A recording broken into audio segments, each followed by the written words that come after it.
এই পর্বেও আপনাদের নিয়ে যাব এক নতুন জনপদে, শোনাবো এক নতুন গল্প। হ্যাঁ, বলছিলাম তুরাগের গল্প। এই পর্বে শোনাবো তুরাগের কান্না। ভোরের শিশির, পাখির ডাক আর নদীর কলতান, এই শব্দগুলো আমাদের জীবন অভিধান থেকে হারিয়ে গেছে অলক্ষ্যে অগোচরে। ইটকাট পাথরের এই ঢাকা শহরে আমরা প্রতিদিন কলুষিত হচ্ছি শব্দ দূষণে, হচ্ছে পরিবেশ দূষণে। আর তার সাথে যোগ হয়েছে কিছু অসাধু ব্যবসায়ীদের খাদ্যে বিষ মিশিয়ে আমাদের ডাইনিং টেবিলে পৌঁছে দেওয়ার দায়িত্ব। সেই সমস্ত অসাধু মানুষদেরকে রুখে দাঁড়াবার এখনই হচ্ছে প্রকৃত সময়। আমাদের ওয়ান্টেডের দ্বিতীয় পর্বে আমরা দেখাবো তুরাগ নদী নিয়ে ধারাবাহিক 2 পর্বের 2টি প্রতিবেদন। আর সেই প্রতিবেদনের আজকে আমরা আপনাদেরকে দেখাবো প্রথম।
তুরাগ নদী ঢাকা ও গাজীপুর জেলার একটি নদী।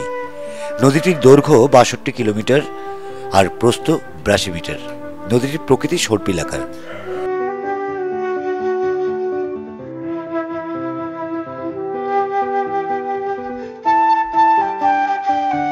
বাংলাদেশ পানি উন্নয়ন বোর্ড বা পাউবো কর্তৃক তুরাগ নদী প্রদত্ত পরিচিতি নম্বর উত্তর কেন্দ্রীয় অঞ্চলের নদী নং 25। এটি ঢাকা শহরের সীমানা দিয়ে বয়ে যাওয়া 4টি জনপ্রিয় নদীর মধ্যে একটি। এই নদীর গভীরতা 13.5 মিটার। নদীর অববাহিকার আয়তন 1021 বর্গ কিলোমিটার। কিন্তু বর্তমানে তীব্র পানি দূষণে ভুগছে এই অসহায় নদীটি। গোটা বিশ্বে মুসলমানদের পবিত্র হজ পালনের পর বাংলাদেশের এই তুরাগের তীরেই আয়োজন করা হয় প্রতি বছর ইসলামী সর্ববৃহৎ দ্বিতীয় জামায়াত।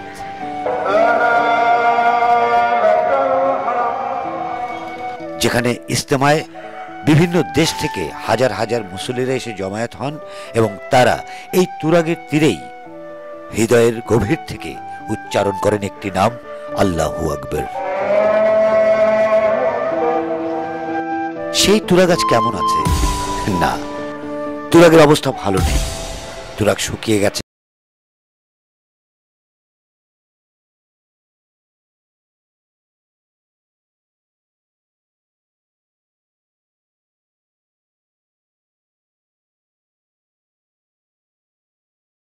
আমাদের এই নদী মানে আমরা ছোটবেলায় মানে এতটুকু পানি ছিল পার হইতাম, তাও পানি ক্লিয়ার থাকতো।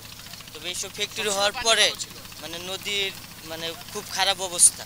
এই নদীর খুবই খারাপ অবস্থা। আর মনে করেন পলিথিন যত বস্তা যতই আছে সব এই নদীতে এখন ফেলানো হয়। তুরাগ নদী তো আপনি দেখেছেন, অনেক ছোটবেলায় দেখেছেন, তারপরেও দেখেছেন, কিন্তু হঠাৎ করে তুরাগ নদীটা ছোট হয়ে গেল কেন? শুরু হয়ে গেছে, এটা সরকার কই ধরবো? এটা সরকারের দোষ না। হ্যাঁ, কেন কেন হয়েছে? নদী খালা সব ভরে গেছে, এটা ছোট হয়ে গেছে, সরকার দেখে না। এই যে কোম্পানিরা ফেলাইছে, হ্যাঁ বাদল সাহেব ফেলাইছে, এই কোম্পানিটা ফেলাইছে, সব কোম্পানি দেন গাড়ি রাস্তায় এসে বালু ফেলা সব সব ভরে ফেলাইছে। মানুষে কেন মানুষে করলে সন্ত্রাসী করতে গেছে, কারে কি করবো? প্রতিবাদ করতে গেলেই বলে যে হ্যাঁ সন্ত্রাস, আপনারা ভালো হইলে আমরা ভালো হবো। আচ্ছা, এইখানকার ওয়ার্ড কমিশনাররা কিছু বলে না? না। কেন? টাকায় ঘুষতে চলছে, বাংলাদেশ চলে ঘুষে। আমি যা কমু ম্যাজিস্ট্রেটের সামনেই কমু। এই যে বালুগতি ফেলাইছে, যে রাস্তা কাটেন, এই নদী কাটতেছেন, এই যে বালুগতিটা ভরে লইছে, কারে কি করবেন? সবাই রাজা। হ্যাঁ, ওই যে আপনি তো বাখাল গেছেন বরগাছতলা, হ্যাঁ গেছেন গেছে, নদীটা করছে কি বালু মারি ফেলাই সব ভরে লইছে, কারায় কি করবো? এই দেশ ইয়া নাই, বিচার নাই। বিচার নেই। অভিযোগ যে করবো ওই লোকটাই নেই এখানে। যে তুরাগ নদীতে ডুব সাঁতারে ছেলেপেলেরা বড় হতো, বুক ভরে নিঃশ্বাস নিত, সেই তুরাগ নদী আর তুরাগ নেই। ওপারেই অ্যানন্টেক্সের ফ্যাক্টরি হওয়ার পর থেকে এই তুরাগ নদী ক্রমশই ছোট হয়ে যাচ্ছে এবং তুরাগ নদী হারিয়ে যাচ্ছে স্মৃতির গহ্বরে।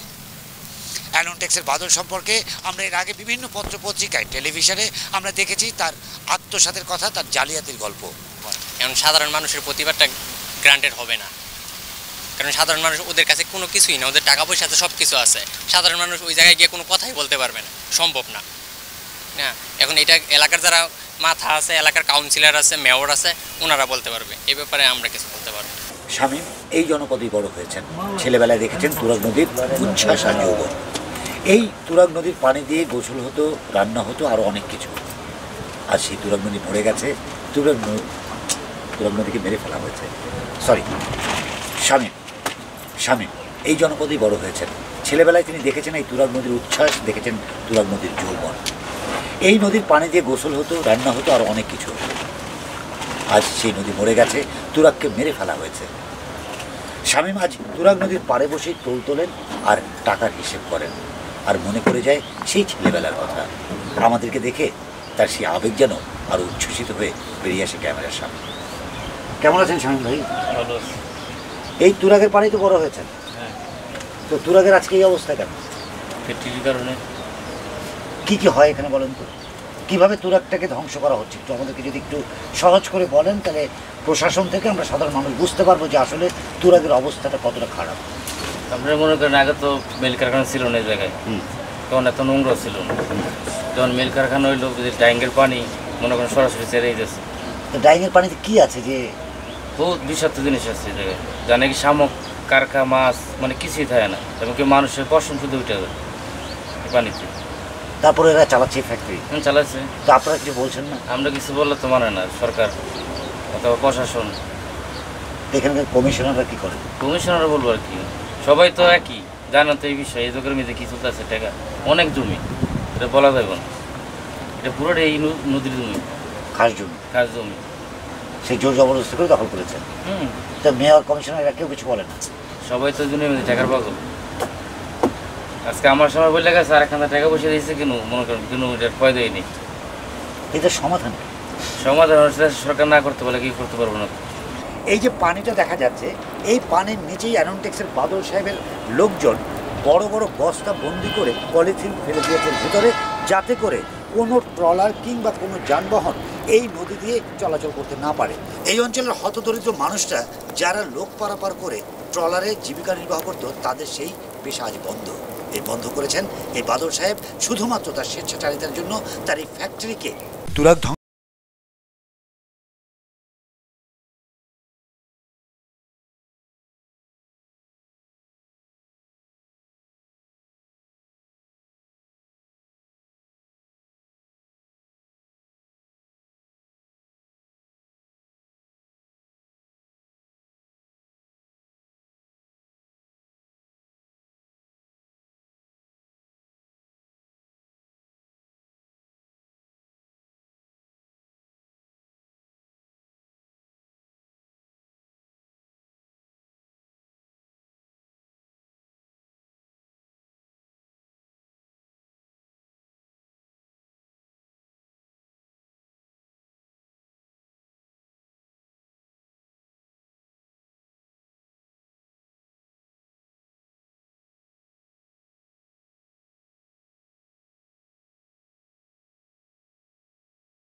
গোটা বিশ্ব তোলপাড় করছে, ঠিক সেই মুহূর্তে বাংলাদেশের পরিবেশ রক্ষার জন্য হাইকোর্ট থেকে সরকারিভাবে একটি টাস্ক ফোর্স গঠন করা হয়েছিল তুরাগকে বাঁচানোর জন্য, এবং পরিবেশ অধিদপ্তর সহ জেলা প্রশাসক মহোদয় এই তুরাগকে বাঁচানোর নানা প্রক্রিয়া তারা হাতে নিয়েছেন। প্রতি বছরই তারা ব্যাপক পরিমাণের অর্থের জরিমানা করছেন, কিন্তু সমস্যাই থেকে যাচ্ছে। পরিবেশ অধিদপ্তরের পক্ষ থেকে টঙ্গীর এই তুরাগকে বাঁচানোর জন্য যে সমস্ত কর্মকর্তাদের দায়িত্ব দেওয়া হয়েছিল তাদের একজন হচ্ছেন কিবরিয়া সাহেব, যিনি পরিবেশ পরিদর্শক হিসেবে কাজ করছেন দীর্ঘদিন এই অফিসে। আমরা কথা বলবো কিবরিয়া সাহেবের সঙ্গে। কেমন আছেন? ভালো আছি। কিবরিয়া সাহেব, আমরা জানতে চাই, এই যে বর্তমান প্রেক্ষাপটে আমরা পরিবেশকে নিয়ে যে এত তোলপাড় করছি, এত কথা বলছি, পরিবেশকে রক্ষা করতে হবে, পরিবেশ বাঁচাতে হবে, এই পরিবেশ রক্ষার জন্য টঙ্গীতে আমরা আজকেও দেখে এসেছি তুরাগ নদীর চারপাশে যে সমস্ত ফ্যাক্টরিগুলো গঠন করা হয়েছে বা তৈরি করা হয়েছে, তারা যে পরিমাণে বর্জ্য এবং ময়লার স্তূপ ওখানে রেখেছে তাতে তুরাগের পানি বিষাক্ত হয়ে গেছে। ওখানকার স্থানীয় জনগণ বলেছে যে তাদের এই পানিতে হাত ভেজালে হাতের পশম পড়ে যাচ্ছে। তার মানে কতটা বিষাক্ত হলে পরে সম্ভব? আপনি নিজে পরিদর্শক হিসেবে বহুবার ওখানে গেছেন, আপনার অভিমতটা কি? কিভাবে তুরাগকে বাঁচানো যেতে পারে? আসলে তুরাগ তো একদিনে পলিউশন হয় না, এটা দীর্ঘদিনের পলিউশনের কারণে আজকে আরো বেশি টক্সিসিটি হওয়ার কারণে এই অবস্থায় দাঁড়াইছে। তার মধ্যে আমরা তুরাগকে বাঁচানোর জন্য কিন্তু ইতিমধ্যে অনেক আমরা কাজ করেছি, যেমন যেগুলো তুরাগ দুইভাবে দখল এবং দূষণ, দুইটা কারণে তুরাগ কিন্তু আজকে এই অবস্থায় দাঁড়াইছে। তো যারা তুরাগের তীরবর্তী একবারে তীর ঘেঁষা এইসব কারখানা, যারা তরল বর্জ্য, সব কারখানায় তো তরল বর্জ্য নয়, কিছু আছে কঠিন বর্জ্য নির্গমন করে, তো এইসব কারখানাকে আমরা শনাক্ত করেছি এবং গত 2-3 মাস আগেও আমরা 13টা কারখানাকে এইভাবে শনাক্ত করেছি এবং পরবর্তীতে ব্যবস্থা গ্রহণের জন্য এটা তো লিস্ট দেখে বলতে হবে।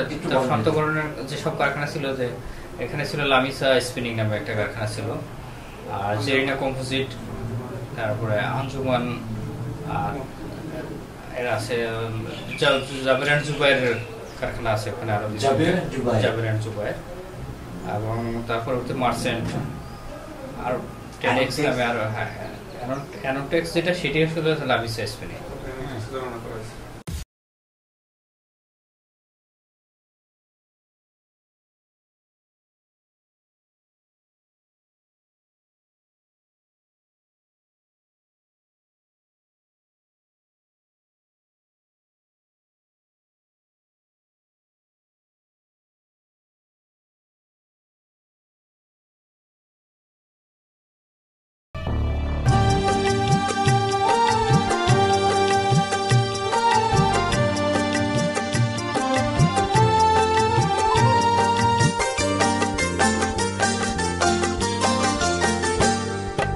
মাগো ভাবনা কেন, আমরা তোমার শান্তি প্রিয় শান্ত ছেলে, তবু শত্রু এলে অস্ত্র হাতে ধরতে জানি।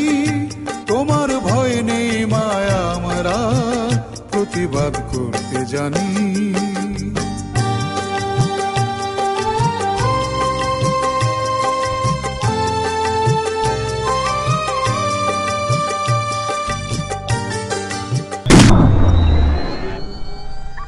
Wanted